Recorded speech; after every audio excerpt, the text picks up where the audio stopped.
work, the three of us. Stefan! Traffic jam. Oh, the traffic is terrible. 45 minutes from Steglitz. I was sitting for 20 minutes on the highway. Oh. Hello, everybody. Welcome to the Horn Hangout. We thought we'd play a little something, the three of us, and Stefan has just arrived. So, how Just about like the four of us?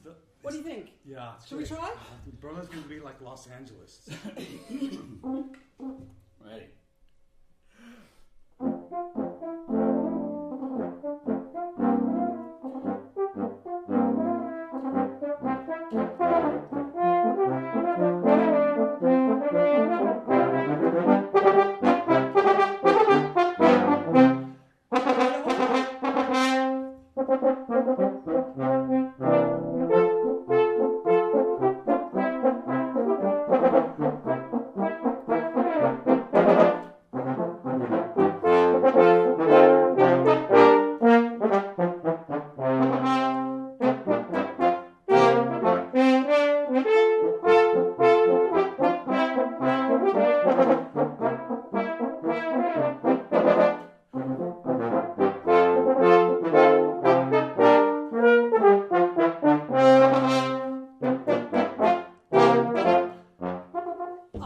What do you think?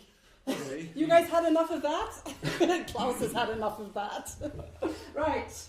So, here we go. This looks nice. Hey, don't throw the Grüne Hefte around. It's like That's what they're the for. Bible of horn quartets. The Bible. Welcome to our very, very well-organized Horn Hangout where green books are flying through the air. Welcome back. This is the first Horn Hangout of the season. Stefan, that's your camera. Yeah, is there What are you coffee? looking for? Coffee? Coffee. There was coffee. Where is coffee?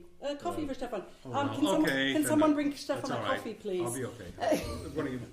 It smells so good. It's going to be one of those days. We'll get some coffee for Stefan in a moment.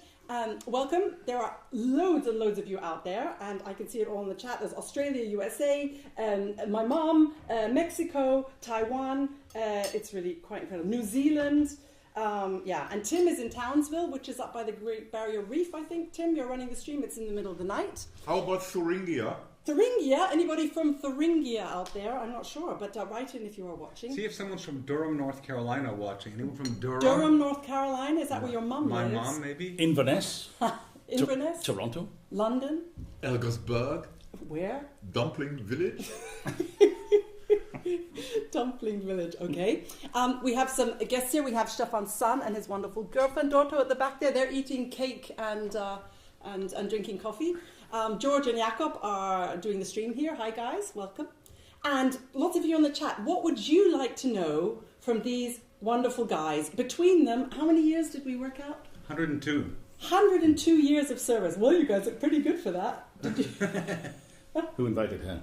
I can leave, it's no problem. 102 years of service in the Berlin Philharmonic, and we have a wonderful photo for you. Oh, the coffee cup is shaking. I found another one too. You found another one too? Yes, Okay, well, you have every to, subject. it's the There's age. almost a Jakob, do you have the Mannschaft, photo of the whole horn section in black and white that we posted just a few minutes ago? You know the one. Yeah. The one of you with the whole horn section. Should I get the one from? I have it in my case here. Which actually. one? It's one that you don't know. It's one that I don't know. everybody- Please. Oh, careful. As What are we doing? It's okay. yeah, is it one from a tour or is No, it? it's one from the Philharmonie. Oh, Then it's okay. probably, Actually, with a lot of people. probably safe for children then. It's not. It's fine. It's just like a Gruppenbild mit Dame. Oh, that's a really nice one. You're going to have to go back over to George and hold it into the camera. It's very nice. Okay. Don't step on your horn. Come on, guys. The hangout's almost over. Yeah. So, Stefan, tell us what we're seeing in this. Okay, this is a Oh, picture your of son has brought... Nick, come Oh. into the picture. Welcome. Everybody's welcome on the hangouts. This is Nick, Stefan's son. Hi, Nick. And you guys have known him since Thank he was you. very little, right? Yes. Yes. Well, that happens when you've been in York to this long. Welcome. If anyone else has any orders, just ask Nick. Here's a picture of Norbert, Günther, Fergus,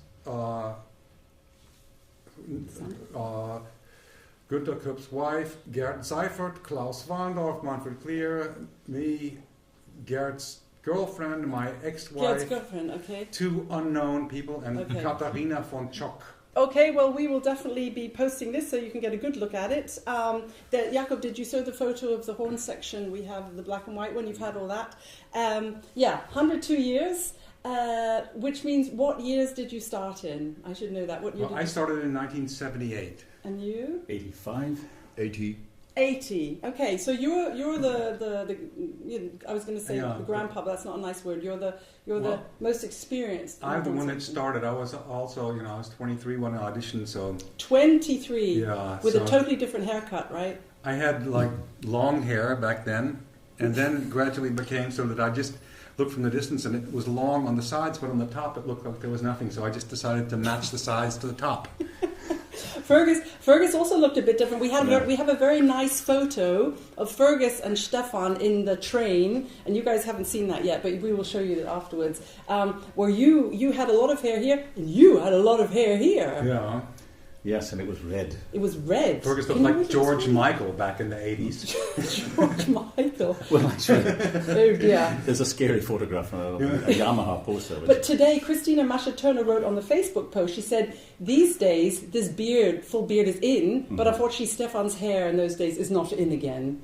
So The long hair on the sides, that's yeah. not in again. So. Thanks for the encouragement, Christina. But the only one who still looks pretty much the same as Klaus. It's unbelievable. Yeah. No, it's true. We have a lovely picture of you playing duets with Gerd Seifert. Jakob, you have this picture, and I think you still even have this pulley. Oh, the pulley. Pulley, a Pull- sweater. pull- Sweater. No, I sold it. You sold it because it was seen on playing duets with Gerd Seifert. It was worth a lot of money then. So I'm sorry guys, I'm totally ignoring your questions. That's not on. I'm going to Okay. get to your questions. There we can actually start on from Vivian Chan. Stefan, why did you not stay in the USA? I finished going to music school, and I didn't have a job yet, and I auditioned for Cincinnati Symphony, fourth horn, drove there, played for 5 minutes, thank you, bye-bye. The same thing for Milwaukee, fourth horn, I drove for 2 days, played for 5 minutes, thank you, bye-bye. Then I got into the finals in Rochester, but a lady named Gail Williams got the job. And I was Gail only- Williams. Yeah, she, Hi Gail, Yeah. if you're watching. And, She usually does. And so I didn't have a job. I was graduating, so the thing was either hanging out in Cleveland and playing some extra with the Cleveland Orchestra and trying to take auditions, or then this guy named Eric Terwilliger, which some of you He's probably actually know in the Eric horn is, room yeah. right now. He He's called playing me with us. up. We didn't know each other. He asked me if I was interested in becoming the solo horn player of the Kassel State Opera Orchestra. In Germany. And in Germany. And I thought, well, that sounds like a good idea. It was like a long story, but I ended up getting the job in Kassel. And then just for fun, I auditioned for Berlin. I had also applied for the Pittsburgh Symphony for third horn, but they didn't invite me because That's they didn't think I wrong. was qualified. But you didn't. You were quite adventurous, and you just thought, okay, you'll just go to Germany. I'll go to Germany, stay for a few years, get some experience. Because in America, the problem was that you couldn't get a job unless you had experience. If you didn't have a job, you couldn't get experience. So it was sort of what do they call it? Vicious circle. Catch-22. Very Yeah. good, Klaus. This is Catch-22. Yeah. But you've never regretted it. You've never looked back. Uh, You played with Carry-On at age. Kendall Gray, you know Kendall. Kendall, Yeah, yeah. he's watching. Hi, Kendall. He Yeah. wants to see. He says, "Good grief! What was it like to suddenly be performing for Carry-On at age 23?" yeah. Well, actually, by the time I started, I had turned 24, so Oh, well, then, it was no problem. No, it was like when I first got the job, I just couldn't believe it. I was 23. I said, "You're in the Berlin Philharmonic." I couldn't believe it. I went back. I had to play that evening in Kassel. I'd been solo horn in Kassel. I had to play some opera. I flew back and I flew to Hanover and had my car parked, and I drank a glass of champagne. Berlin Philharmonic. I couldn't believe it. It took a while for it to sink in. And to play with Carry-On at age Well, 24? It was for me. Yeah, Carry-On was great. He had such magic. He had charisma that would really help the passages come out of the horn properly. He would sort of, with brain waves, he could send so much energy. I've never experienced anything like that. He really would help his people. I had always a really good relationship with Carry-On. He was very nice to me. Can I interrupt you just very Go quickly? ahead. Say a very good morning to Gail Williams, who is really Gail. watching. Hello, Gail.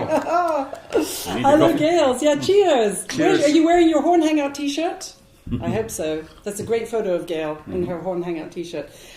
Klaus, you came to the orchestra aged 30 something. yes, so you were 32 but you were. you came from the opera. Yes. You were a passionate opera player. Yes. So and you were actually very happy playing Yes, opera. that was after 15 years playing opera. And actually I had this 7 years experience in the Bavarian State Opera with Carlos Kleiber, Oh. who gets more and more famous every day nowadays, but who was quite famous at that time. But I was very much attracted by something new, a brilliant section where I might fit in as third, and Karajan, well, something new after pretty many years. Some colleagues, horn playing colleagues, when I got the job in Berlin, said, he's stepping down to third horn. And I still don't agree. It was kind of, yes, playing solo horn at age 30, you're in the middle of your qualities, maybe. But I have never regretted. Sometimes I regret not playing opera so much. Klaus's warm-up. Klaus's warm-up consists of opera excerpts. Salome, Electra, but not long tunes, just sort of da da da da da da da da, or ba da da. It's just something. Yeah. Yeah, I have no, the warm-up. Yep. Yeah, it's Zahn Zimmermann. I know that. I played that in Kassel. And I'm the one accused of not warming up. But you always know if Klaus is warming up in the room because Yes. that's when that's when you hear the opera excerpts. Your signature. Was Karajan a good opera conductor? As Yes. good as Carlos? Yeah. Yeah. Yes, Yeah. probably. Yeah, he was. They admired each other, I think. We have a lovely picture of you that Jakob's going to put on the screen now of you. And yeah, when you started your career with a nice little moustache. You got that one? How old were you? Were you in that? I don't know. I even tried a beard, but Oh. I looked like Solzhenitsyn because hair wasn't growing where I wanted it to grow. But that was 74. In the 80s. No, In the 70s. 70s. Okay. 74. So Fergus, the red beard, the red beard I do. days. You came from the Bayerisch, you came via Canada. It's their fault. Yeah, it's their fault. Their fault. Are we going to tell that story? Well, I can clear the air here once and for all. Okay, that's what we Get want to the history know. straight. This guy here, I meet him in 1979. I'm a member of the Detroit Symphony Orchestra. I'm touring Europe, and there's a party in Berlin after our concert. It was one of We those- went to Wendel's, that Wendell? beer, that a place that has Mm. 1,000 varieties of beer. in any case, in a state of considerable Really? intoxication. Not Wendell Ross. I still No, remember. Wendell's near the Richard Wagner Platz. Wendell. Wendell. Wendell. But he put the idea in my head. the first Okay, time. so you went to a Yeah. bar. He said, I said, why are you mysteriously mingling in Motown when you could be playing with us? and guess what? There was a third horn job open. And I thought the whole thing was so mad. I couldn't even get my head around the idea. I thought it was just crazy. Thanks very much. But I went back to Detroit. Then that was 1979, and by 1984-5 I was playing in the orchestra, complaining that as second horn I had far too many services to do compared to the third horn. Third horn, yeah. He had arrived by now, taking that free job from 1979-80. And when I started to complain, the two of them would point to me and say, what was your ensemble? They'd silly down. I thought you had your chance at the third horn job.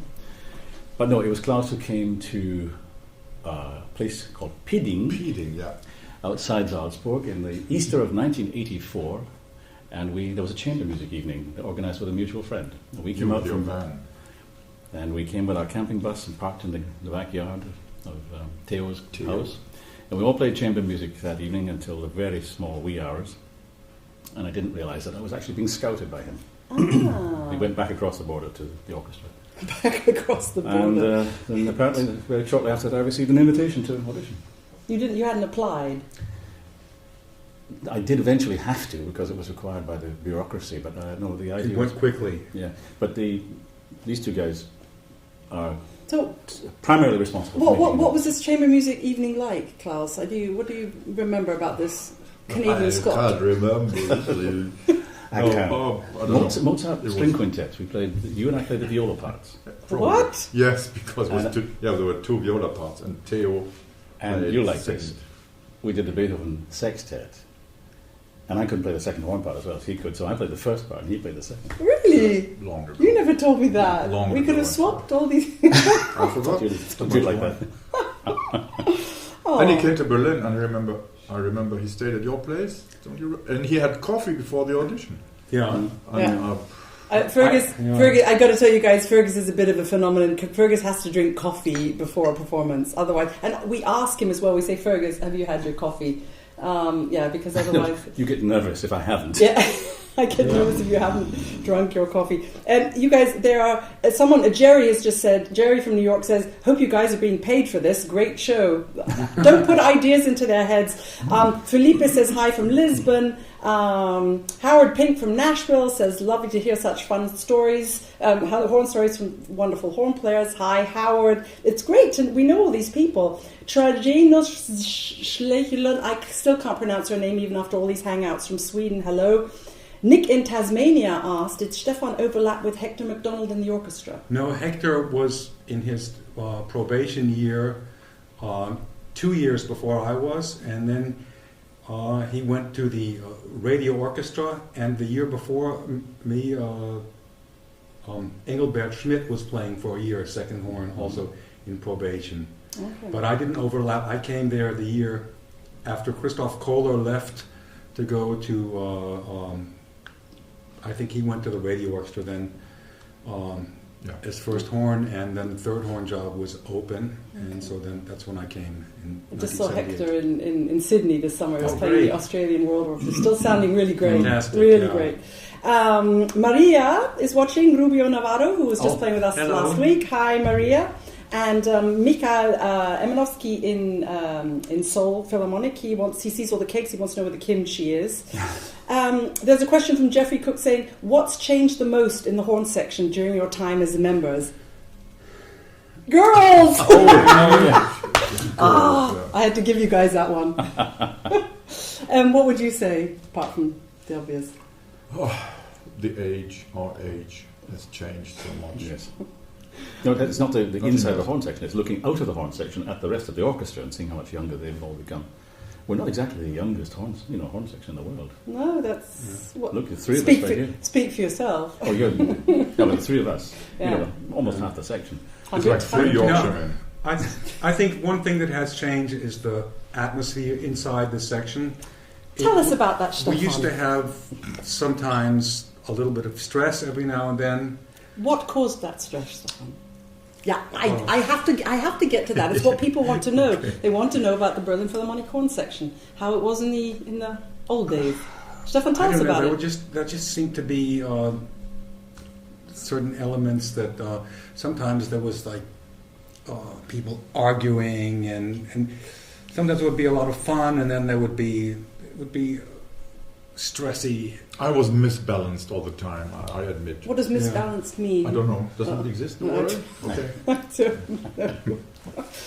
But Stefan, if I'm understanding you correctly, because I know all the stories, but and I was invited to play as an extra very early on. I was, I think, 21 when I came to study with you, and I had the honor of being asked to play. And I must admit, when I came here, it was rather terrifying because there was not. We have a really great time together. We're like a family. We can get on each other's nerves, but actually everybody's really very supportive.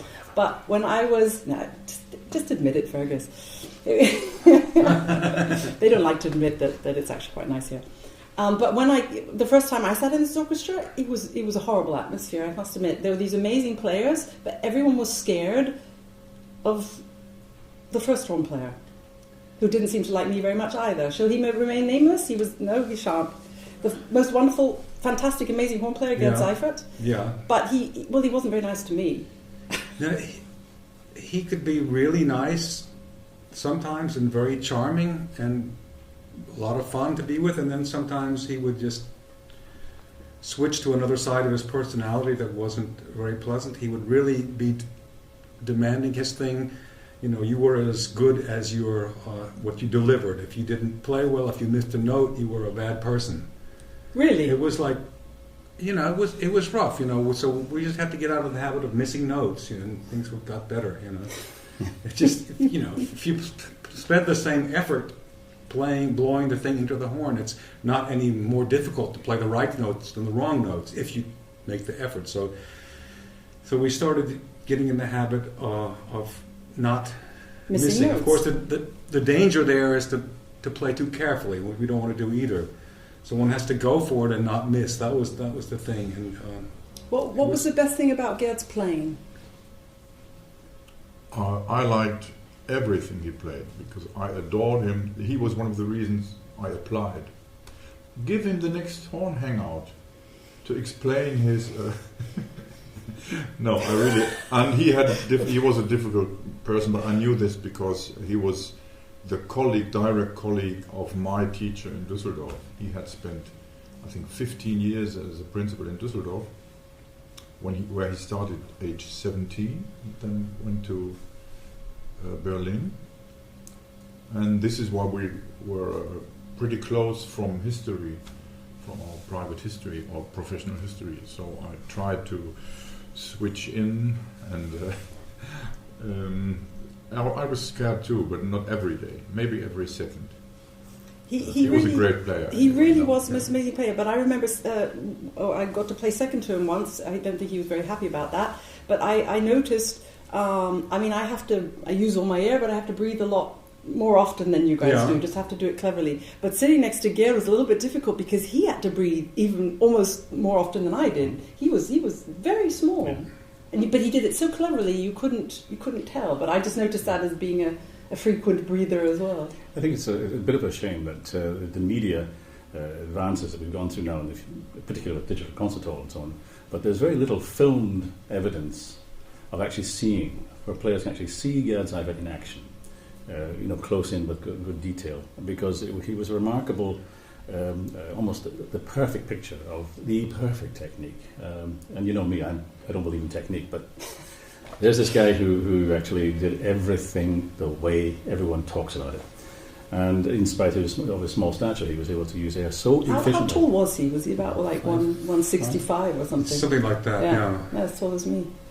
Yeah, he breathed a lot. And we always tried to, when we were playing, we did a lot of doubling. We used to play all the Tchaikovsky symphonies with 8 horns, because Karajan used 20 violins. It was like the huge, opulent, 12-cylinder sound the orchestra had. And so we would try to breathe, and we would try to breathe at places that the other person wouldn't breathe, and we would always end up breathing in the same illogical place. It's kind of funny. I totally agree about what Fergus said about the digital concert hall possibilities or something like that in those days, because Jakob and I were trying to find some footage of you guys playing in the old days, and on YouTube there's masses of stuff of Karajan, and we also in the digital concert hall have lots of things with Karajan, but you never see the players, you always see him. Mm-hmm. And when you see the players, like I was watching Beethoven 5 this morning, all you see are the mouthpieces and the horns, but you rarely see who's playing. Yeah. Why was that? Oh, that was Karajan's aesthetic of video. Actually, there's a film on Digital Concert Hall about Karajan's film aesthetic and where it came from and so forth. So it's worth seeing. I mean, it's incredibly dated. Yeah. And I mean, you look at this stuff now and your skin just crawls because it's just so tacky now. But in the 1960s and 70s, that was cutting-edge stuff. Yeah. So I do recommend people have a look at the film on Digital Concert Hall about Karajan's film aesthetic. What do you think Karajan would have thought about the Digital Concert Hall? He would have loved it, probably. Probably, yeah. Definitely. There's lots of... it's hard to spring around it. What did you think of Karajan's sound? Asked Matthew in Melbourne. Can you even say there was a Karajan sound of the orchestra? Yeah? Smooth, silky, opulent, big. Good words. Mm-hmm. No, it was an incredible sound. Unfortunately, it's not politically correct anymore, but I still love it. I was in the kitchen not so long ago when the kitchen radio was on, and suddenly on came what was indisputably the Berlin Philharmonic and Karajan doing something like Tchaikovsky. And my response was twofold simultaneously. One was kind of excitement, kind of a visceral reaction. There's that old sound. And oh my God, you can't do that today. Really? It was like realizing, imagine something prehistoric we just walked through the door. A dinosaur walked through. You say, it's incredible. It's absolutely fantastic. See this incredible sound, and realize how much time has changed now. That's what But I I think realized. it's like fashion. It's like the size of people's neckties. The opulent sound will come back. People will play Stokowski, Bach arrangements again and love it. I think it's just a matter of fashion. And the times are going to change. People are going to finally play romantic music in a romantic style. Everyone's doing Baroque music in a Baroque style, but it's time that people play romantic, the big sound has to come back. When we were recording a Tragic Overture, the first time Claudio came, it was like a big cut in the orchestra. We were doing Tragic Overture with Karajan. We did this sound, Tragic Overture, ba-ba, ba-ba. We were playing the octaves, just nailing them. And Claudio came and, don't double. Come on, we're playing the Tragic Overture. He's only slightly did Beethoven symphonies with 4 basses. Imagine that. Also, but politically correct. Yeah, politically correct, but come on. There's some of Karajan's recordings were, I think, will remain kind of timeless. For example, the early recording of Beethoven symphonies, they're so precise and schlank, slender, sound, but and no ritardandi. It's timeless. That first cycle from 60s. No, fantastic. so you did all the Beethoven symphonies also with you always would double the fifth? We would double the fifth, we would double the fourth, we would double the eighth, we would double the sixth, we would play the quadruple. The fifth. Yeah, quadruple. No, we'd use 4 horns usually. That was only when we did the concert with the Israel Philharmonic in Israel. We did it with 8 horns. Yeah. Beethoven 5 with 8 horns. Well, yes. Yeah, it's great. I mean, I really liked it. I miss the big sound. Yeah. What do you mean you miss the big sound? Well, no, everything is now. It's not. But we play loud. We have to play loud because of the way the concert hall is constructed. Yeah. But I miss the big a lot of basses and just this opulent sound. I think for some pieces it would really be fantastic. But I guess. Times change. One has to go with the flow, as it were. I just realised the 3 of us are now experiencing our 3rd complete sort of Beethoven ascent of Everest with 3 separate chief conductors. True. Karajan, Beethoven cycle. I got in at the tail end of the last cycle. You guys probably started the last cycle. And then, you guys don't have much to do in the Beethoven cycle. We played. Of the doubling. We played fourth symphony. We played the so 3rd horns were allowed to double the 1st horn parts. Of course. Allowed. Of course. Obliged. They were obliged. Forced. And then we had Abbado had a checkered career with Beethoven until we got to Rome in 2000 and did a cycle in Rome, just straight through, and that was absolutely breathtaking. Yeah. And happily that's been conserved. You can now buy that. And now we're starting with Rattle. And it's funny, he's been here for how many years? And this is the first Beethoven cycle we've done with him. It's taken a while to get round of it. It's really exciting. Well, I think that's obvious. For this orchestra, Beethoven is Everest. Yeah. This is the test of all things. And he wants to be ready for we had an interesting moment in the Leonora overture the other day. We were doing Leonora number 1, and Leonora number 1 is one that actually not many people play. Has anybody out there ever heard it? Have you ever played Leonora overture number 1? Well, we'd never really heard it before. We just saw Leonora on the rehearsal schedule. Thought, we know that. There's a reason why it's not so well known as the other Leonora overtures. but Simon said something very interesting. He said the way we were sort of sight reading our way through that, and tripping up at every corner. He said that's what it must have been like in Beethoven's day when they were sight reading these pieces and having to perform them on run. I hope it wasn't that bad. It wasn't that bad. Interesting comment from Stefan, says Gail. Gail, having a coffee, you wrote, how do you play differently from hall to hall? I mean, the Berlin the Philharmonie is an iconic hall, and we do play very loudly in here because we have to. We have to play loud because there's no wall for us to bounce off. In a traditional concert hall, let's say Symphony Hall in Boston or Severance Hall in Cleveland or almost all the older concert halls, one can bounce off the wall and the horns project more. But with us, we play into an empty space. So we have to play a little bit early and we have to play loud. Otherwise, in front, the horns just don't sound present enough. An empty space. We play in people's tummies. I have to put a plug in here for the manufacturer of our instruments, the company Alexander. Who are sponsoring today's Hangout. Thank you very much, Alexander. But I like to say things this way. We play Alexanders because they fit the orchestra better. They fit the hall better. The string sound of this orchestra is what decides everything. And first you establish what the orchestra sounds like, and then you pick the instrument with which you can fit best.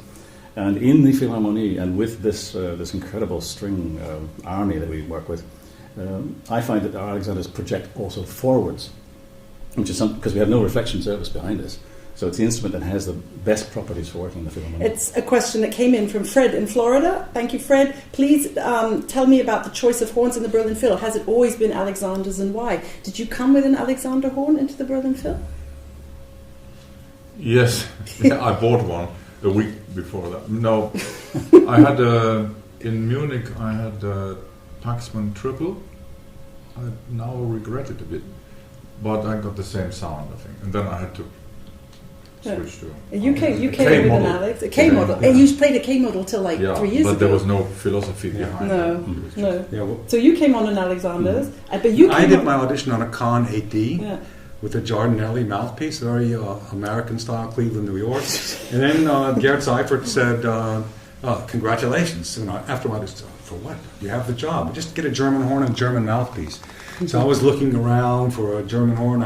I played an Alexander, and it was too low, the pitch. And then I heard that Gerd Seifert played on a Melchior horn, which is a handmade horn that was Gerd played on a Melchior, yeah. Oh. It was a handmade horn with a big bell, sort of like a brass con, sort of a narrow lead pipe, the opposite idea of an Alexander. It had a narrower lead pipe, a bigger bell. It was possible to play very loud on the Melchior. And I went to Kaiserslautern and I got a Melchior and started playing the Melchior. And, it was really fun to play. I enjoyed it.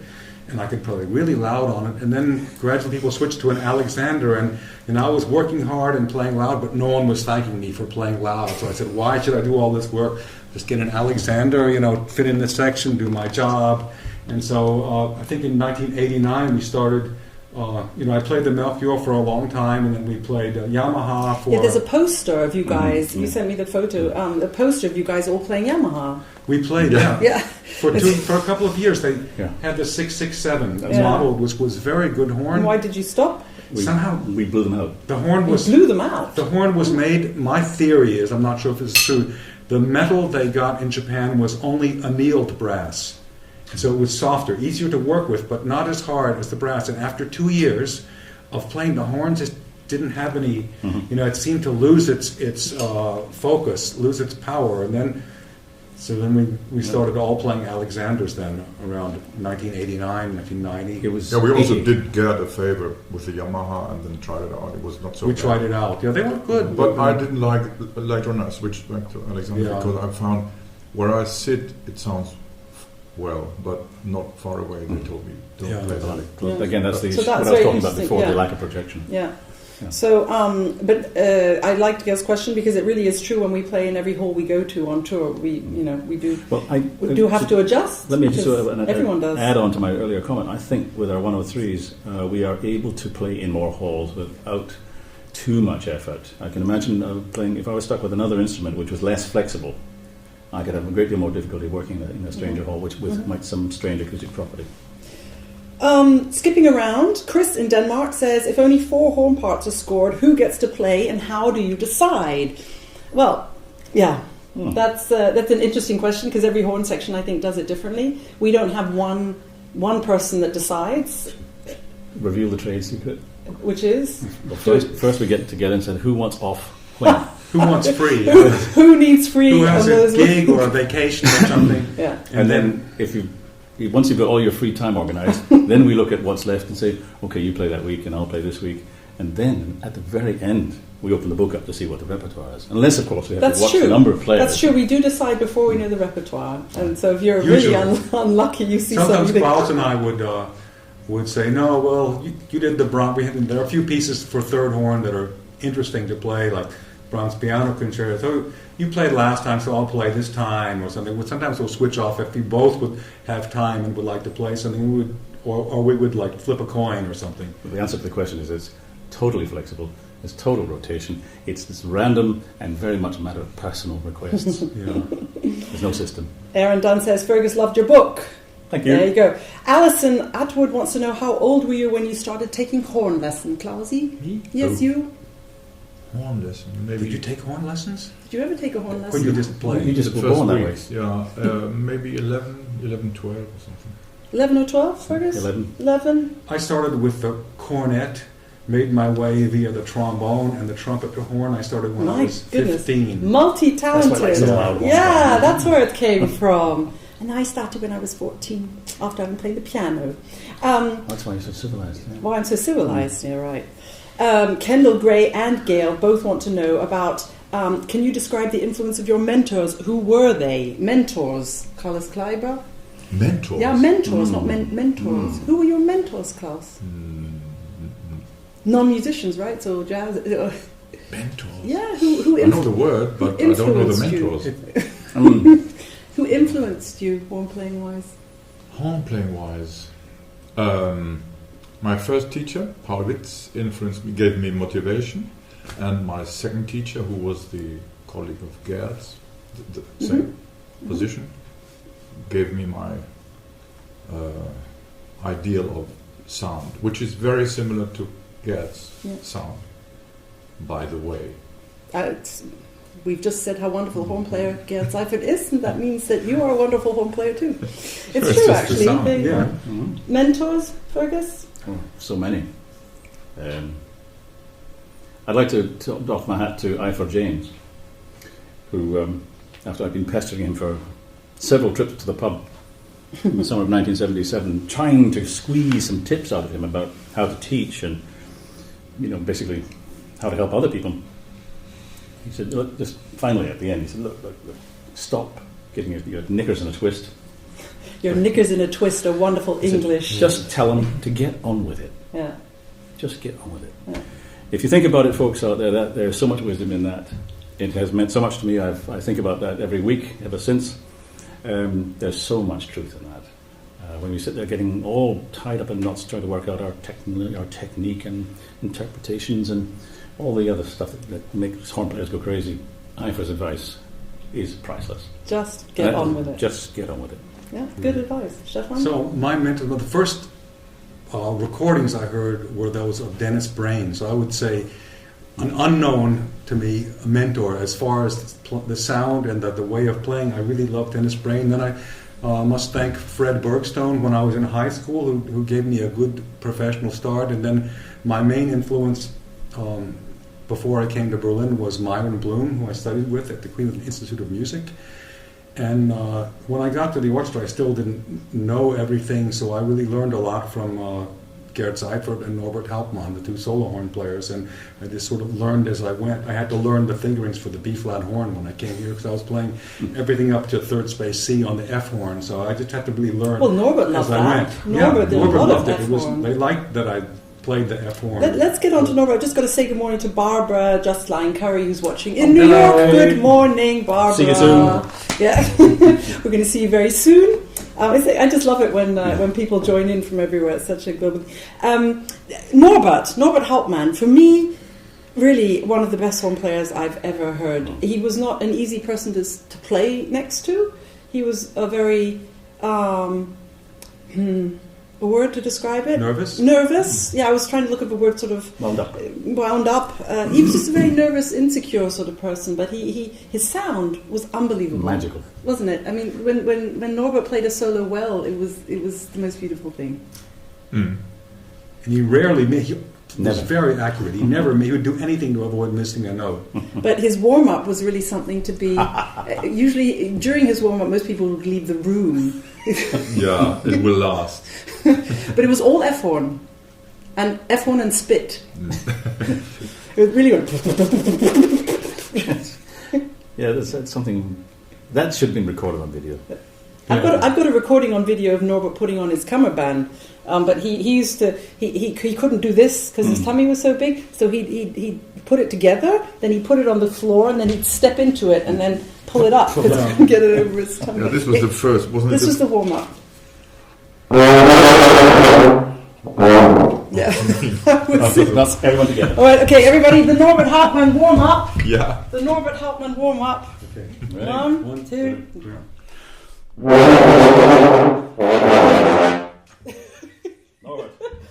Norbert, cheers to you. It really was. That was Norbert. Everything on the F horn, and but he was beautiful. But he never played. He was always made to play Bruckner 4, wasn't he? Mm-hmm. Gerd always made him play Bruckner 4. Gerd did the recording of it, okay. but Norbert always had to play the concerts. And some of the recordings. Oh. Do you know Well, Did Gerd push Norbert round a little bit?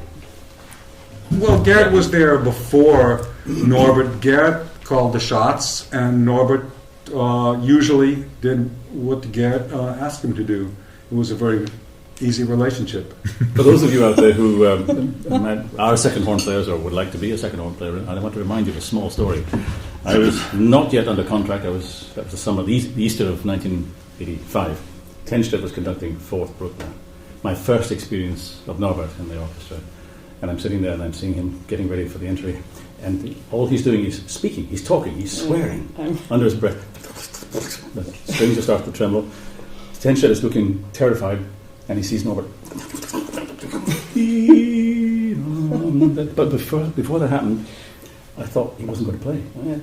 So I had my horn up and I had to be ready to play. I was taking my breath to make that entry as a second horn player, and then he was suddenly there.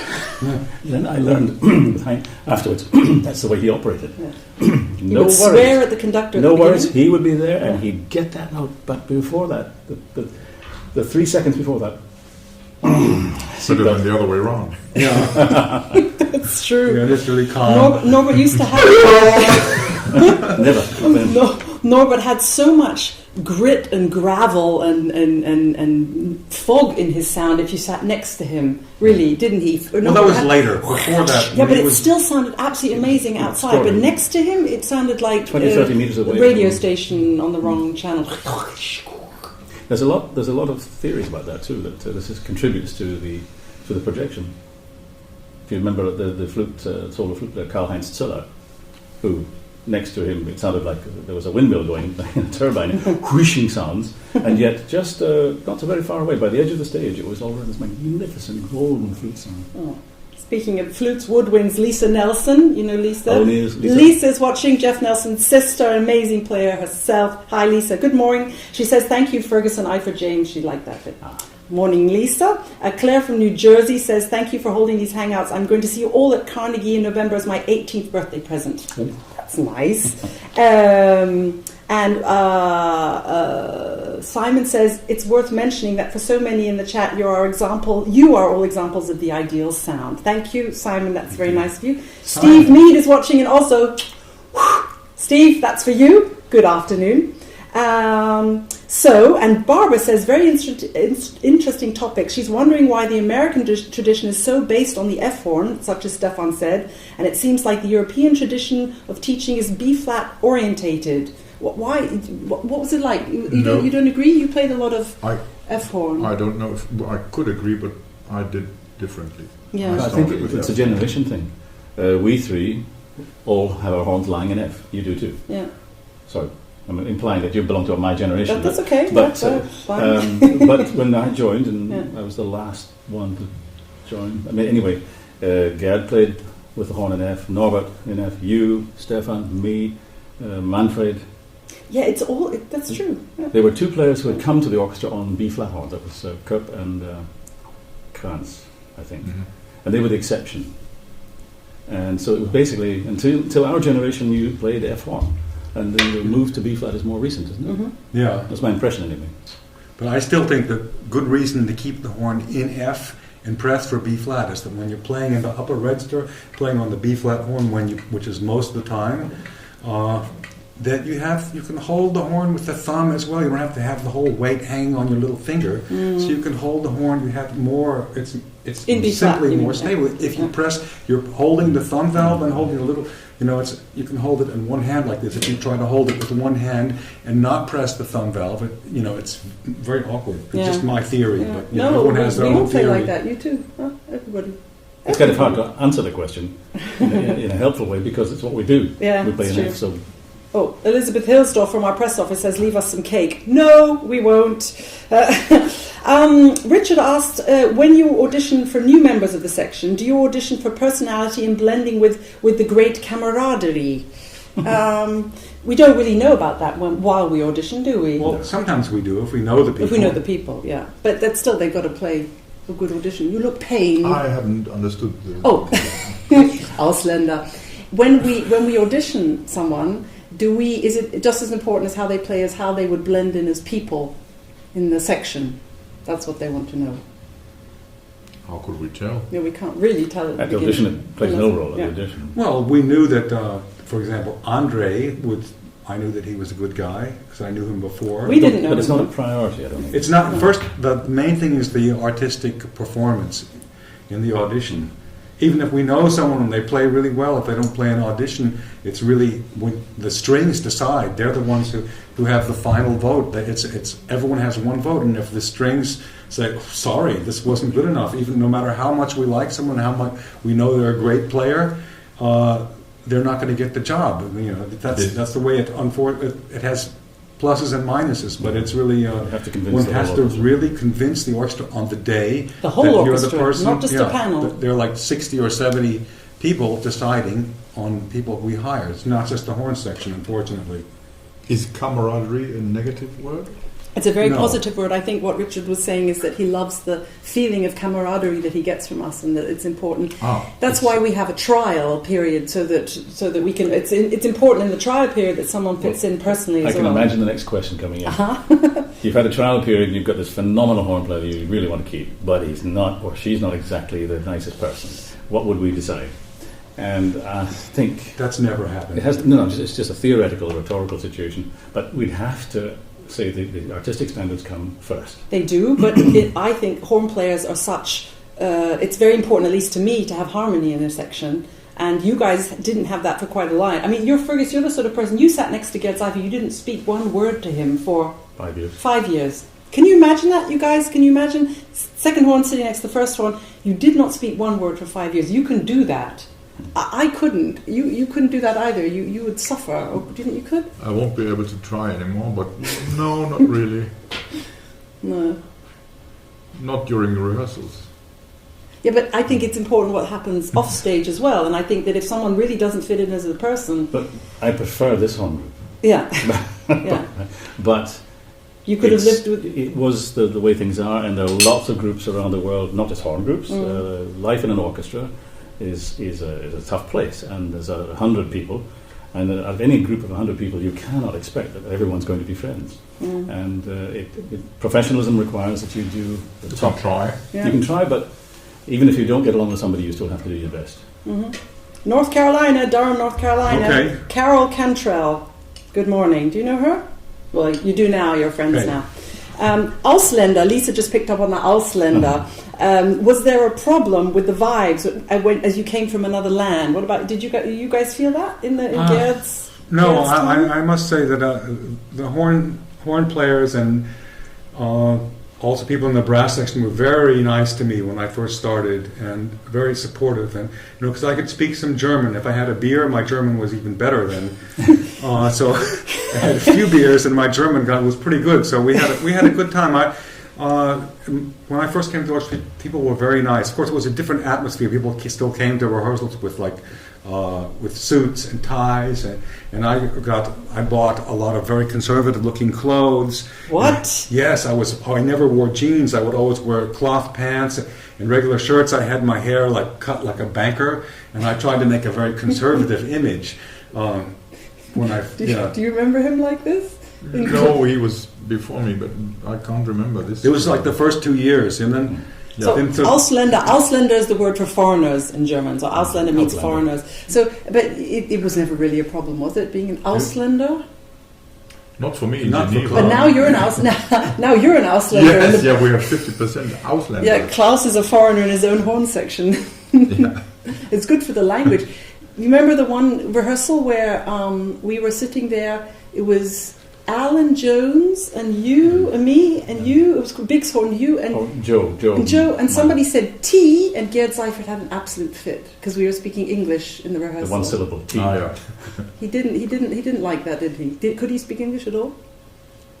He could speak English a little bit. Yeah. Carol is friends with Elizabeth Jezierski. Oh, okay, great. So yes, you are. Yes, you are friends. Sylvia has a good question. You had mentioned earlier that the section was more opulent, and now by necessity it has to be more loud. What would you choose now? Someone who plays loud or someone who plays with more opulent?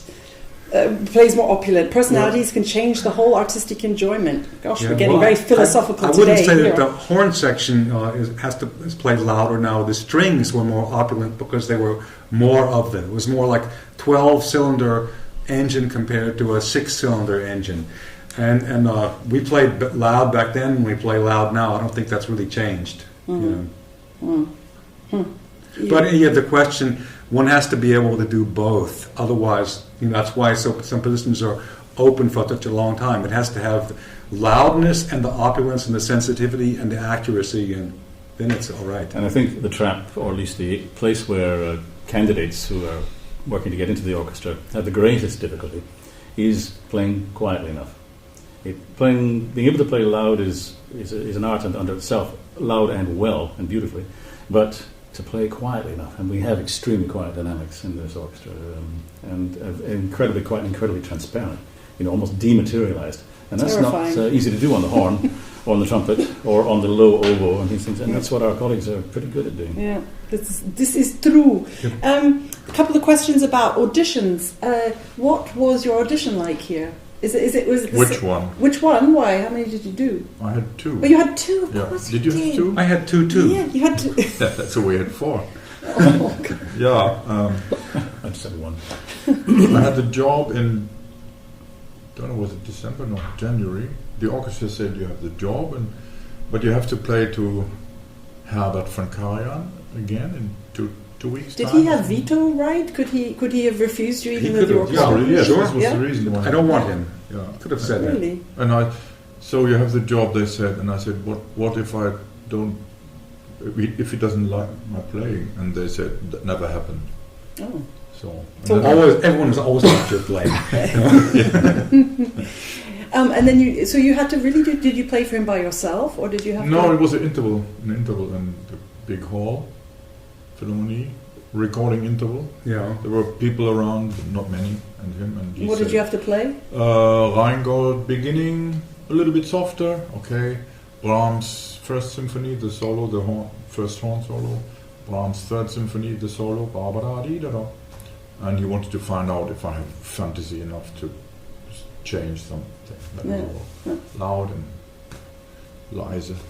That was it. Loud and leise. I remember. Yeah. Yeah. Scary. Probably yes. It's a long time ago. Not that long ago. Fergus, you just had one audition, and it was in front of the whole orchestra, like in the traditional format. I don't know about theirs, but Karen was present in the audition. He was sitting in the front row. Yeah. Did he join in? Did he ask you to do some stuff? No, I didn't have to go and play for him again. Well, if you played for him once, if it was at the audition, Yeah, that's right, yeah. then that was So you enough. didn't have to play. Okay, and you had to play. I for had to the- play once for the orchestra, and they said, come back in 2 weeks and play again for Mr. von Karajan, which was an advantage to play for Mr. von Karajan, because if he heard you play and trusted you and liked you, then you could be forgiven for making a mistake. There were people who didn't play for Mr. von Karajan, and then they were in the orchestra and they messed something up and they were out, and that's happened. Like von Karajan said, I don't want to have this person. Sorry, we need to have someone else come and play. No one Then would you call were him out. Herbert. Then that was it. That was it. It was the same when we say hey, Claudio Herbert. and Simon, but we don't say Herbert. Can you imagine? No, one thing we don't ever say over Carl. here is maestro. But did you say Maestro to Herbert? No. Never. That's Yeah, Herr von Karajan. Okay. It's funny because Americans use the word maestro in every respect, to everybody. Was it difficult when Claudio came and said, "Ich bin Claudio, I'm Claudio" for everybody? That wasn't the problem. That wasn't strange. The problem with me that Claudio wanted, he just cut the dynamics of the orchestra drastically. Instead of having the architecture of the sound, he only wanted the melody. He would always have like the first violins and oboe, and those were his friends, and the people that were there, the young people that had been hired under his reign were his friends, and then the people that played for von Karajan, they were sort of a necessary evil. They were already in the orchestra, but it was like the orchestra was very divided back then. It was very, it was not the ideal situation. To point out what Stefan's point is, I think it's interesting that some of the struggle with the new Abbado era was that the vertical aspect, the harmonic structures, the bass line, almost, if you will, the Baroque music structure, what was going underneath, the middle voices and so on, were less important to Abbado. He was much more a melodic Italian composer, conductor, When we switched to rattle, again there was another change. It was also less melodic, but far more rhythmic, and structured that way. So each music director brought his own particular preference to things. Naturally, as Karajan era horn players, we were going to. I mean, I admit it was only 5 years towards the end of his life, but it left a brand on me, which you can't get rid of. Huh. You're eyeing that cake. Do you want another piece of cake? No. We need more coffee. Where's the coffee? Oh well. Okay, we're good. I can survive. We can survive. Malia Sin says, do you have a favourite concert that you've played with the Berlin Philharmonic? Is there anything that really stands out, or is it just are there too many of them? You couldn't too many. say. But I like to remember Il Viaggio a Reims with Claudio. With Sylvia McNair. But yes, but it was just such good evening, good music. No preference. Well, I remember Impossible. you being we had a rehearsal with Tristan und Isolde, the Liebestod, and I remember you getting very emotional at the end of it. It was years ago, but you just said that piece got you every time. I don't know. You don't remember? Oh. Great moment No, for you. but yeah, there's so many pieces. Yeah. It's just, No? I have to pinch I wouldn't myself. decide. Virtually in every concert, I pinch myself because I cannot believe this is actually happening. It's real. It feels You like still feel like that? I I thought it was just me that felt like that. after 30 years, I still can't get over that this actually is possible. It's remarkable. Yeah, it's great. But we're so lucky because Yeah. of what we do. We're in musical paradise, and I think that It's we an never- we should unbelievable never privilege. forget. Yeah, Mhm. it is. I have some concerts I like to remember. One time was an incredible experience playing the 4th Bruckner in Linz with Karajan, and then in Salzburg, Don Carlos with incredibly opulent staging and fantastic singers. That was just amazing. And then, those were 2 concerts. You know what I'm sorry about? There's no film or recording of the Boris Godunov, With Claudio. the Wernicke production from Salzburg with Claudio. That was also amazing. Did you play that? Did you play there? No. No? don't think I so. played it. Yeah, I played Don Carlos too. It was twice. we came several times. Yeah. Yeah. You can see this. If we started listing our favourite shows, we'd be here until tonight. I'm just going to get to a few more of these questions because I mean I could go on for ages, but poor Tim has to go to bed in up in the not Brisbane. Where are you? In Townsville. He's having a hard time of his life if he's up on the Great Barrier Reef. Yeah, I think he's doing some live streaming of his own from tomorrow. So with brass band. So if you want more brass stuff, you can tune into his stuff. A quick question from Nicola in Brisbane. When did you realise that you wanted to pursue a career as a professional horn player? When did you realise that, or did it just happen? Summer 65, 50 years ago. And what happened in the summer 65? I went to the International Youth Orchestra here in Berlin as an reward for my winning the first prize in the German competition for young people. And at the same time, the school teachers changed, and I got the bad ones. And I thought, okay, I told my parents, please let me become a musician. And they said, okay. Yeah. And I got my first job a few weeks after I started studying. So I was 16, and which is exactly 50 years ago now. This is why I recall it pretty precisely. I remember when I was in the 8th grade, and I had been playing horn for a few years, and it seemed to go pretty well. And I thought, wow, if I could do this, as a job, I wouldn't have to work. This would be fantastic.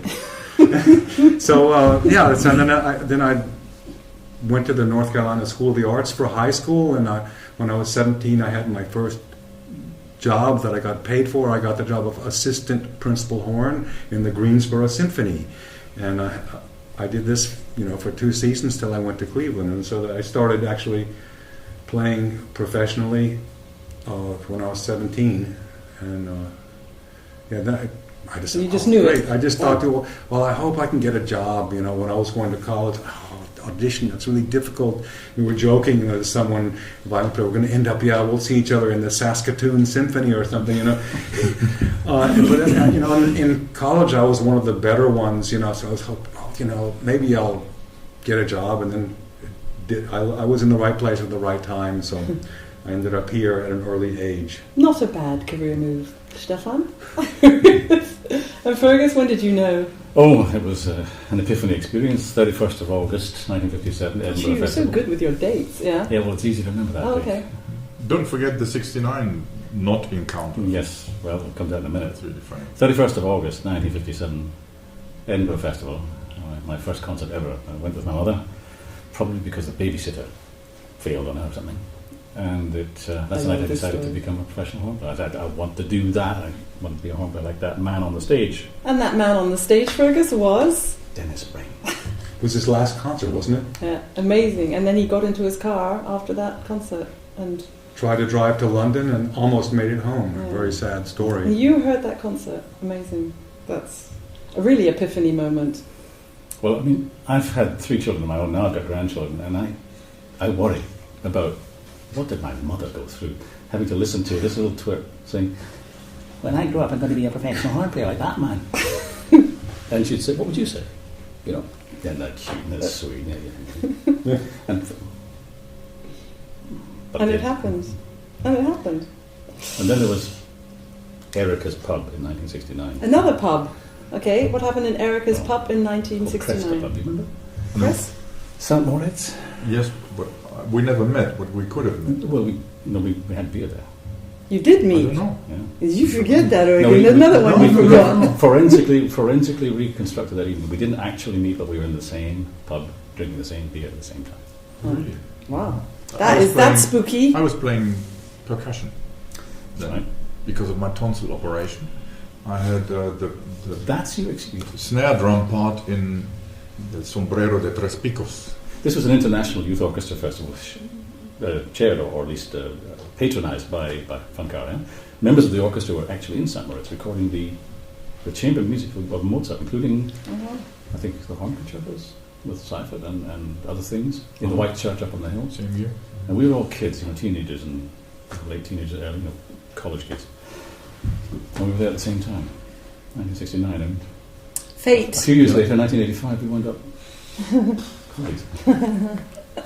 Fate. Well, it made 102 years of service altogether in the Berlin Philharmonic, and people have been saying, "Please, can you do this again in the future?" So, because there are just too many stories, so I don't see why we shouldn't do that. But we've been on for over an hour, and I think we're going to have to. Maybe if they keep sending in the questions, we could answer them. That's remotely. true. That's true. You guys, I really haven't been able to get to all of them. There's been some great things. Salvador, your question, what is more important to play in the orchestra, talent or work? I think if all of us would say work. Well, I think without talent, then all the work in the world is not going to really be enough. One But has with to no have work? the talent, but if one has the talent, one really has to work, otherwise the talent isn't enough. Yeah. A great question. Chris from Denmark wants to, are any of your children following in your footsteps? No, thank goodness. Yours? Now, Nick has got he's got a proper job. Nick has a proper job. I don't know about my twins, I think They're quite musical. we'll see, They're quite musical. They're into music. And We'll Jakey? see. Jakey plays the piano. Yes. Yeah, very proudly. No recitals so far. No recitals. Well, we'll That's see what we good. can That's do discovered. with that. People are saying thank you very much for the stories and the oral histories. If you have any more questions that you really want us to answer, or my 3 illustrious guests, then do write them into the chat. Maybe we can go on the chat later and answer as many as we can. If there are so many of them, then we might just have to do a Berlin You can answer Philharmonic. them on, Yeah, we can answer them here, and if they're really so many, we can do a Another- hangout part 2, okay. because you guys aren't going anywhere, I hope, for a long time. There has been the question, what is planned post-retirement? Because, Klaus is officially retired, but we're not even thinking about that because I can't even bear it. So you're playing at least another whole year. What are your plans? I watched Jakey growing up, Who is now, almost 7. tells me this, yeah. I plan a new book, just started. About? Can you tell us? Musician, Oh. being a musician. Okay. I still play in German brass as long as they let me play. But my colleague and friend Wolfgang is 72, so they have to So you have a long time to keep me until I'm 72. At least, yeah. And then we'll let people know in the next hangout. Yeah, so busy. but you're still with us for all of this season, so I'm not even going to think about life with it. We can't even imagine the section. My whole experience, my whole career in Berlin Philharmonic with these two guys. Yeah. Pretty normal. It's normal, but it's still not nice. For me, I can't bear it. And you'll just say sentimental, stop being so sentimental. Perhaps we have to true. point out to the North American British audiences that retirement here is compulsory by law. True. At 65. So. 67 now. Oh, 67. Yeah, you should know. What do you mean I should know? How should I know? Yeah, 67. Yeah. Oh, sure. good. Oh, Great, wow. Stefan. We keep you Yeah, well, years. gradually. Gradually. You might be lucky enough to get the 67. We'll see. Well, I can't imagine the Berlin Philharmonic without you three, and I don't even know if I want to be in it without you three, because you're the reasons that I wanted to be in this orchestra, and I still... You'll have to carry on the tradition. I pinch myself sitting in the section with you guys, and just to try and... I still don't quite believe it, that I can play with you guys every day, so thank you, and we'll stop being so sentimental now. Every day. Well, still, it means an awful lot, and you three are just incredible inspirations, not only to me, but to all our Horn Hangout friends all over the world. Thank you for doing this Horn Hangout, and yeah, anything you'd like to... Thank you, Sarah, Tell for doing these hangouts. There's so many. May I finish my cake? You may finish your Okay. cake. I have to tell you guys, Tim reminded me to tell you these wonderful T-shirts, which Stefan already has, and you two are going to get, are available online now. We have a shop. George, I don't know if you can... Hello, George? I think he's fallen asleep behind the camera. These great T-shirts are available online at our shop, because we took them to the IHS in LA and they were sold out within 30 hours. seconds. 30 seconds. So go to the shop on our website and you can order them, and we will do our best to get them out to you as soon as possible. Yeah, and the next hangout will be... Any ideas? What would you guys like? Write in. Let us know. Thank you for being with us today. Shall we play them out? What do you think? What should we play? Yeah. Should we finish Fidele Grünröcke? finish. Okay. Fidele Grünröcke, you threw your music over on the other side. Yeah. Here you go. Okay, shall we play Right. So much. once Right. through without the repeats? Carry on writing your Carry on. questions and Carry your... on Do you writing through your that questions. repeat? What It's number? page 16, number 3. Page 16. Carry number 3. on. Should we play it once through without repeats? huh? Okay. Can we manage that? Okay. Or should we do with repeats? maybe? No Idea. repeats. Repeats or no repeats? Nope, Okay, straight so thank you. We're playing out, and thanks to Tim for staying awake, thanks to George and to Jakob for doing the stream here, and here we go. See you next time. All right. Mm.